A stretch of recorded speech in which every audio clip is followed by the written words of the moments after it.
মিশিগানে দ্রুত ছড়িয়ে পড়া সাইক্লোস্পোরা সংক্রমণের তদন্তে নতুন তথ্য সামনে এসেছে।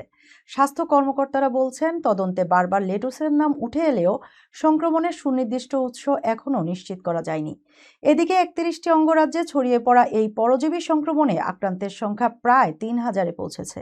সর্বশেষ পরিস্থিতি নিয়ে বিস্তারিত থাকছে প্রতিবেদনে।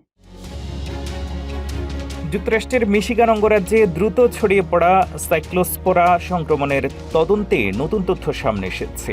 স্বাস্থ্য কর্মকর্তারা বলছেন, এই পর্যন্ত তদন্তে লেটুসই সবচেয়ে বেশি সন্দেহভাজন খাদ্যপণ্য হিসেবে উঠে এসেছে। তবে ঠিক কোন ধরনের লেটুস কোন খামার বা কোন সরবরাহকারীর পণ্য সংক্রমণের জন্য দায়ী তা এখনও নিশ্চিত হওয়া যায়নি। মিশিগানের প্রধান মেডিকেল নির্বাহী ডাক্তার নাতাশা বাগদাসারিয়ান এক বিবৃতিতে বলেন, তদন্তে বারবার লেটুসের নাম উঠে এলেও অন্য কোনো খাদ্যপণ্যকে এখনই দায়মুক্ত বলা যাচ্ছে না, তাই তদন্ত অব্যাহত রয়েছে।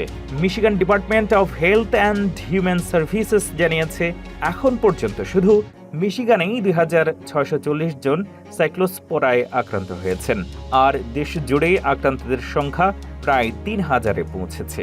Centre for disease control and prevention বা সিডিসির তথ্য অনুযায়ী এ পর্যন্ত ৩১টি অঙ্গরাজ্যে এই খাদ্যবাহিত পরজীবী সংক্রমণ ছড়িয়ে পড়েছে এবং অন্তত ৮৬ জনকে হাসপাতালে ভর্তি করতে হয়েছে।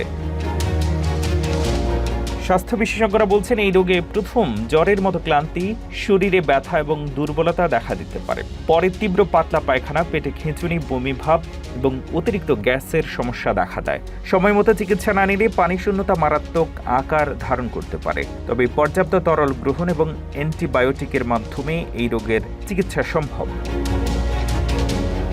এই পরিস্থিতিতে মিশিগানের স্বাস্থ্য বিভাগ আপাতত প্যাকেটজাত সালাদ না খাওয়ার পরামর্শ দিয়েছে। পরিবর্তে আস্ত লেটুস কিনে ভালোভাবে ধুয়ে বাইরের পাতাগুলো ফেলে দিতে এবং সম্ভব হলে সবজি রান্না করে খাওয়ার আহ্বান জানিয়েছে। পাশাপাশি অসুস্থতার লক্ষণ দেখা দিলে দ্রুত চিকিৎসকের পরামর্শ নেওয়ার অনুরোধ জানানো হয়েছে।